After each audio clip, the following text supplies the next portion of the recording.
Okay, welcome to your first recorded notes for Calculus BC. Today we're going to talk about limits and infinity.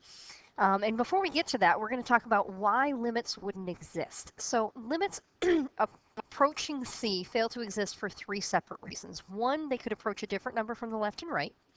Two, f of x could increase or decrease without bound in the neighborhood of C, and that means something like y is approaching infinity. And another option, or negative infinity, I should say both. And another option is that f of x oscillates between two fixed values as x approaches c. So let's talk about some of those options here. So as x approaches 3 for x minus 3 over the absolute value of x minus 3, I've got to think about this from the left and the right, because if I look at 3 from the right, I'm looking at values like 3.01 on the top and on the bottom. So that's going to give me something like 0.01 on top and 0.01 on the bottom, which is 1. So as x approaches 3 from the right, we get 1. But as x approaches 3 from the left, I'm going to have like 2.99 minus 3 over the absolute value of 2.99 minus 3. And if we look at that, on top, I'm going to have negative 0.01, but on the bottom, I'm still going to have a positive, which means my quotient goes toward negative 1. So from the right, I'm approaching 1. From the left, I'm approaching negative 1. Therefore, this limit does not exist. And what would that look like graphically? Well, graphically, what happens on something like this is when we look at 3, from one side of 3, we're at positive 1. And from the other side of 3, we're at negative 1. This would be the graph of x minus 3 over the absolute value of x minus 3. And then if we take a peek here at example 2, as x approaches 2 for this one, well, this looks like one of those where I kind of want to simplify it first, so I'm going to multiply my numerator and my denominator by x squared here to try to deal with that complex fraction. So I have 8 minus 2x squared over x squared times, this will factor into x minus 2 squared. And then if I pull out the 2 here, I can pull a 2 out, and then I'll have 4 minus x squared over x squared, x minus 2 squared, which is going to give me 2 times 2 minus x, 2 plus x, over x squared times x minus 2 squared. So then this 2 minus x will cancel with one of these and leave a negative behind. So what I'm really evaluating is the limit as x approaches 2 of negative 2 times 2 plus x over x squared times x minus 2. So I did a cancellation, so I'm thinking, oh, I canceled something, maybe this limit will work. But if I go to plug in 2, on the top I have negative 2 times 4, and on the bottom I have 4 times 0. This 0 can't go anywhere. This is negative 8 over 0, which is undefined. Well, therefore, this limit can't exist. Because even when I simplified the function, it didn't have a hole. This tells me that the function had an asymptote. Now, I don't really care which way the function's headed, whether it's going to positive infinity or negative infinity. The value of the limit is still does not exist. Okay? So, there's two ways a limit cannot exist. Both of them, one of them comes from a left and right being different. The other one comes from the limit not canceling the way I think it's going to. All right, so these are options for kind of like when y goes to infinity or y goes to two different values, but we can also have cases where x approaches infinity.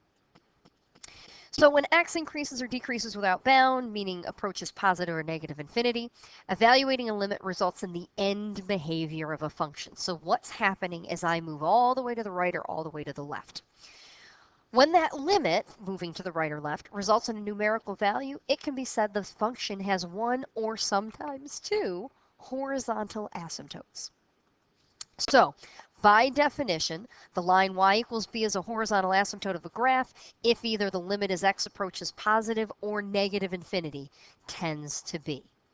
In other words, you always have to look at the limit as x approaches infinity and negative infinity to determine the horizontal asymptotes, or else you might get one and not the other. All right. So when you're trying to evaluate the end behavior of a rational function, we can make some generalizations, all right? So we're looking at end behavior, which means we're doing stuff like x approaches infinity or x approaches negative infinity. You looked at that last year, and it looked a lot like these.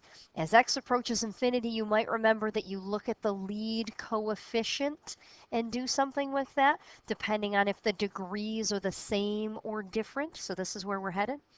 So back here on our fill-ins, if the degree of the numerator and the denominator are equal, then the horizontal asymptote is the quotient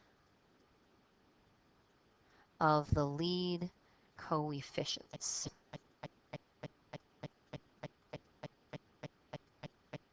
Okay? And if the degree in the denominator is bigger than the degree in the numerator, so if the bottom degree is bigger than the top, then the horizontal asymptote is y equals 0. And last but not least, if the degree in the numerator is bigger than the denominator, so if the top is bigger than the bottom, then there is no horizontal asymptote. Okay? Now, we'll talk about why this is when we look at the examples here. So if I come over here and look at these examples, the limit as x approaches infinity here. If I look as x approaches infinity, that means I'm putting a ginormous number in for x.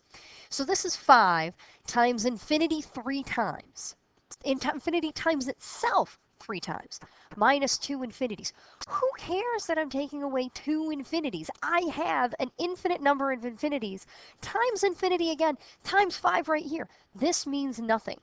I call this the spit in the ocean rule. The reason I call it that is if you walk over to the ocean and you spit in it, technically the water level in the ocean rises. But come on, does anybody care? No, nobody cares at all.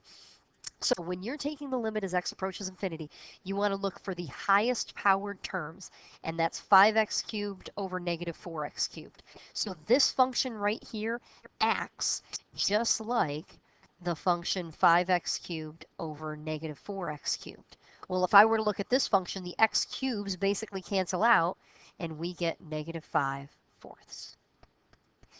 If, however, the degrees are different, again, I only look at the highest degree because the rest is like spitting in the ocean, and the x to the 4th is on top and the x cubed is on the bottom, I have 5 times 4 infinities multiplied together. Okay, this is ginormous, and this is 4 times 3 infinities multiplied together.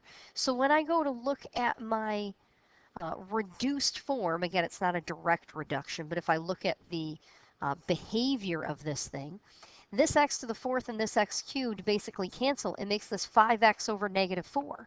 So 5 times negative infinity over negative 4, the negatives are going to cancel out, and I'm just going to end up with positive infinity. And then last but not least over here, when I have x approaches infinity and I have an x cubed up here and a negative 4x to the 13th down here, 5x cubed over negative 4x to the 13th. This will cancel. This becomes x to the 10th. And if I look at the limit as x approaches infinity, I'm going to realize, wait a minute, this is 5 divided by negative 4 times infinity times itself 10 times. This is a 5. This is huge. 5 divided by a giant number is going to be 0. Okay? These tell you that this, if it were a function, would have a horizontal asymptote at negative 5/4. This, if it were a function, would not have a horizontal asymptote. And this would have a horizontal asymptote of y equals 0.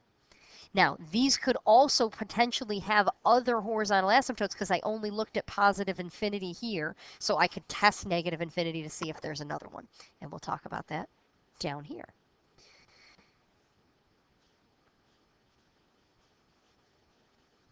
All right, last but not least, we're going to talk about the other horizontal asymptotes. So if I see graphs like this and I ask you, determine the existence of horizontal asymptotes, then you have to be the one to say, wait, horizontal asymptotes are when x approaches infinity and x approaches negative infinity. I have to check both.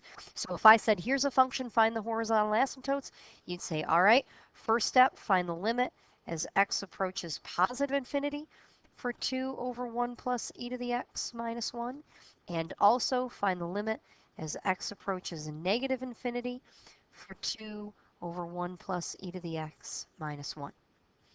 So as x approaches infinity, I have 2 over 1 plus e to the infinity, which is like 2 over infinity, which goes to 0, and then I take away 1, which is negative 1.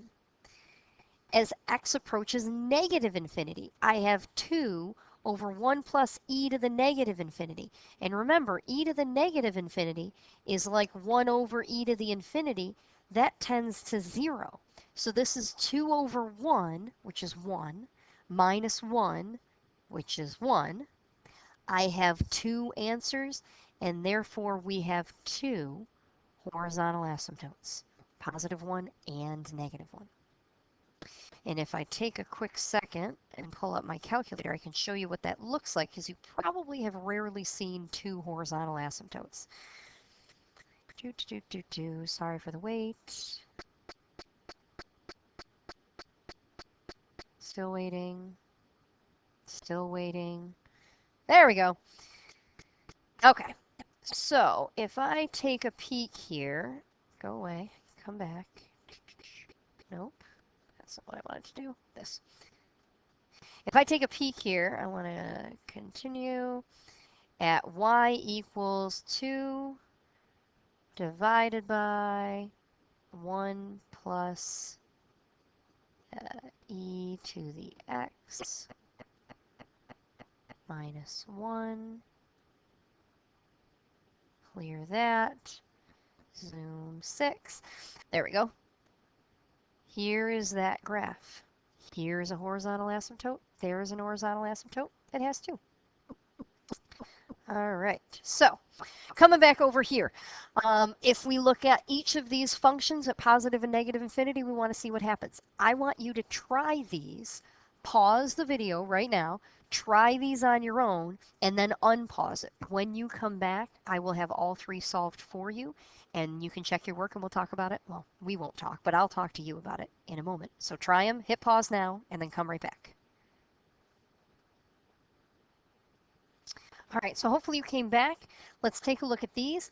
If I look at 3x over the square root of 2x squared minus 5, the bottom, your lead term, your highest power term, is the square root of 2x squared, which can be rewritten as the square root of 2 times the absolute value of x. Little known fact, the square root of x squared is not actually x, it's the absolute value of x. Okay? So on this one, when we take the square root of 2x squared, we get root 2 times the absolute value of x, which means your x's cancel, assuming it's positive, to get you 3 over root 2. And if x is negative, they don't exactly cancel, but they are the same value. So here, negative infinity divided by positive infinity becomes negative 3 over root 2, giving you 2 horizontal asymptotes. Using the same idea, number 3 goes through. I have the absolute value of 2x cubed on top and regular x cubed on the bottom. So when it's positive, you get 2. And when you're approaching negative infinity, you get negative 2. 2 asymptotes. This one I put in here is more of a thinking exercise. As x approaches infinity, where does sine go to? Well, nothing. The limit of sine x as x approaches infinity does not exist.